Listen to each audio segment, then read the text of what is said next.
Ne fais pas les choses parce que tu vois les autres les faire. Tu ne sais pas ce que les autres font pour arriver à ce qu'ils ont. À tous les nouveaux, à toutes les nouvelles, je vous souhaite la bienvenue. Je vous accueille à cœur ouvert et à bras ouverts. Aujourd'hui, nous parlons encore à la femme dans la diaspora, celle-là même qui a pris la ferme décision de réussir sa vie loin de chez elle. Savez-vous, dans la diaspora, à l'étranger, si vous voulez, il y a des choses qui bloquent nos réussites. C'est des choses parfois très subtiles, qui nous démotivent parfois et qui nous donnent l'impression que nous sommes moins que rien, que nous ne sommes pas des personnes habilitées à réussir comme les autres. Imaginez une personne, une femme, elle se réveille le matin et à 7 heures, elle se lance sur ses réseaux sociaux. Elle tombe sur une image d'une personne qui est en train de déballer encore un sac Chanel, un nouveau sac qu'elle vient d'acheter et elle est en train de faire ce qu'on appelle unboxing, de déballer, de présenter le sac et elle est contente de son nouvel achat. Et elle se souvient que, mais ça ne fait pas longtemps, elle a déballé aussi une paire de chaussures de Loulou Boubou Tintin, mais waouh, elle vit, elle a une vie, elle a vraiment une belle vie. Comment fait-elle? Il est 7 heures du matin. Cette femme doit se préparer pour aller au travail. Un travail qu'elle aime peut-être ou pas du tout, mais un travail qui lui prend beaucoup d'énergie. Elle se donne à fond et pour constater qu'à la fin du mois, son salaire ne peut même pas lui offrir une paire de chaussures décentes comme elle le souhaiterait. Qu'est-ce qui va se passer? Cette femme va commencer à s'auto-saboter. Elle va commencer à se juger incapable de réussir. Elle va se remettre en question et pas dans le bon sens. Cette journée-là, elle est gâchée. Et si c'est un lundi matin, toute la semaine se déroulera un peu comme un échec. Et c'est ainsi que plusieurs femmes dans la diaspora vivent tous les jours, mais elles se considèrent un peu comme des losers, comme des personnes qui n'ont pas réussi leur vie alors qu'elles sont bardées de potentiel. Sur cette chaîne, j'encourage, je motive la femme dans la diaspora, je l'inspire à devenir cette femme qui sort de l'eau afin de sortir du lot pour écrire son nom dans le livre des pays qui l'accueillent et même dans son pays d'origine. Oui, nous parlons ici de leadership féminin. Je crois au développement personnel, je crois à la réussite, je crois même à la richesse et à la grandeur.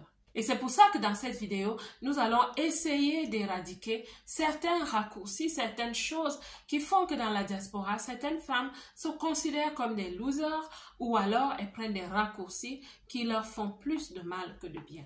La première chose qui est un blocage pour plusieurs femmes qui souhaitent bien réussir dans la diaspora, c'est qu'elles ne connaissent pas leurs propres valeurs. C'est vrai que ça paraît un peu difficile, mais je vous assure, dans la diaspora, il y a beaucoup de personnes qui ne connaissent pas leurs valeurs. Elles ne connaissent pas leur potentiel et elles ne se croient pas dignes d'avoir une vie décente, riche et même prospère.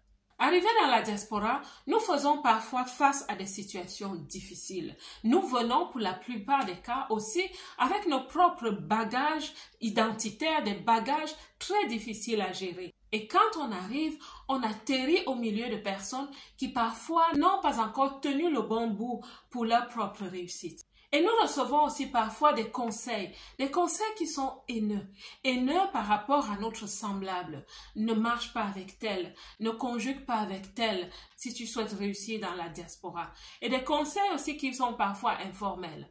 On ne se renseigne pas au niveau de l'administration, on se dit des choses entre nous, mais c'est des informations qui ne sont peut-être pas véridiques ou obsolètes. Et cela n'aide donc pas. On commence à développer la peur, on commence à développer des préjugés et cela va jouer contre une bonne intégration dans la suite. On vit dans la peur, on vit dans le repli, on vit dans une communauté qui donne l'impression d'être la protection et je vous assure que parfois ça devient même comme un panier à crabes qui fait que certaines personnes commencent à avoir peur de sortir parce que tu te dis, ces personnes m'ont accueilli, elles m'ont aidé, elles m'ont informé, elles m'ont un peu éduqué, mais comment est-ce que je vais sortir pour réussir au-dessus d'elle? Je vais paraître ingrate, donc je vais rester là. Les vies commencent donc à s'organiser à la classe basse et on demeure là pendant longtemps. Et c'est là où commencent les compromis et les raccourcis que plusieurs personnes font dans la diaspora, soit parce qu'elles ont eu de mauvais conseils, elles ont suivi des mauvaises compagnies, ou alors elles sont sur les réseaux sociaux et comme elles ne savent pas comment réussir vraiment en tant que personnes qui débarquent dans la diaspora, qui leur font plus de mal que de bien. Je ne suis pas la personne qui va juger de ce qui est bon pour vous. Mais je vous assure, je côtoie aussi des personnes qui ont décidé de réussir de façon authentique. C'est les personnes qui ont choisi de réussir d'une façon durable, c'est-à-dire de poser des fondations qui seront solides. C'est des personnes qui croient vraiment qu'on peut commencer petit et qu'on va grandir. Je vous parle souvent du fait que la réussite se fait par palier. Il faut savoir poser sa fondation. Et c'est encore plus vrai dans la diaspora. Savoir poser sa fondation et bâtir sur sa fondation. Ne pas écouter les personnes qui vous diront: ça fait 5 ans que tu es dans la diaspora et tu n'as pas encore posé un grand immeuble. Tu ne construis pas une villa chaque année dans ton pays. Donc, il y a une façon de réussir qui vous donnera de la stabilité. La vraie stabilité et la vraie paix. Donc, je parle ici à toutes les femmes qui se demandent: mais quand est-ce que je ferai ceci?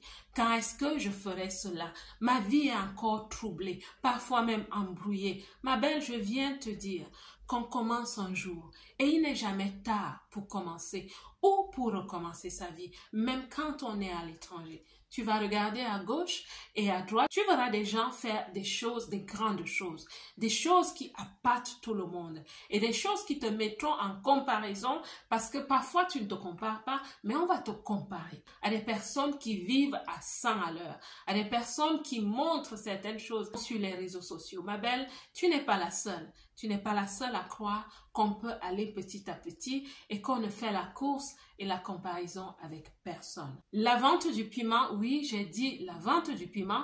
Pour ceux qui ont compris ce que ça veut dire, c'est une expression codée qu'on utilise en Afrique pour parler de, voilà, des femmes qui font le métier le plus ancien du monde. Je ne sais pas si c'est le métier le plus ancien du monde, mais au moins on se comprend. Et la vente des substances nocives, des commerces véreux de tout ordre, c'est des choix qu'on fait. Donc je viens te parler à toi, ma belle, qui te dit: je ne réussis pas très vite. Ne fais pas les choses parce que tu vois les autres les faire. Tu ne sais pas ce que les autres font pour arriver à ce qu'ils ont. Tu ne sais pas ce que les autres font pour arriver à ce qu'ils ont. Et il y a des choix que tu ne peux pas faire, que tu ne sais pas faire, parce que tu as certaines valeurs. Et il y a des canevas qui ne sont pas dans ton ADN. Alors si tu t'y hasardes, tu ne vas pas t'en sortir. Il y a des personnes qui ont essayé et se sont retrouvées avec des situations compliquées, des maladies, des situations mentales, parce que tu n'as pas le cardio pour cela. Généralement, les gens font ces compromis quand ils n'ont pas compris que c'est eux la solution, la toute première solution dans notre vie. Nous sommes capitaines de notre bateau sur la terre et nous sommes co-créateurs avec Dieu. Les gens prennent des raccourcis parce qu'ils n'ont pas encore reconnu leur valeur. Ils vont donc développer des solutions alternatives pour combler ces faiblesses. Je ne terminerai pas cette vidéo sans dire que l'une des clés de développement personnel et de réussite dans la diaspora est de travailler sur son identité. Parce que quand on arrive à l'étranger, on vient avec une certaine identité. Mais on est confronté ou alors on doit embrasser une seconde identité, une seconde culture. La magie se fait quand on a commencé à travailler sur soi-même. On devient une personne vraiment intégrée au niveau identitaire. On n'a plus une identité confuse parce que plusieurs femmes dans la diaspora ne réussissent pas aussi parce qu'elles ont une identité confuse. Elles se posent la question de savoir: qui suis-je maintenant devenu? Qu'est-ce que je dois faire? C'est quoi mes vrais dons? C'est quoi mon potentiel? Il y a une façon de travailler sur soi quand on vit dans la diaspora. Il y a une façon de réussir dans la diaspora. On ne réussit pas à l'étranger comme on réussissait au pays. Donc, travailler sur notre identité pour devenir ces femmes qui réussissent à l'international. Oui, je l'ai dit, ces femmes qui réussissent loin de chez elles. Il y a une façon d'être. Il y a des compétences clés pour cela. La belle diaspora, j'espère que cette vidéo t'a parlé. J'espère que tu reviendras parce que on continue de parler et de motiver la femme dans la diaspora. La belle diaspora, que Dieu vous bénisse. Et comme d'habitude, moi, je vous aime.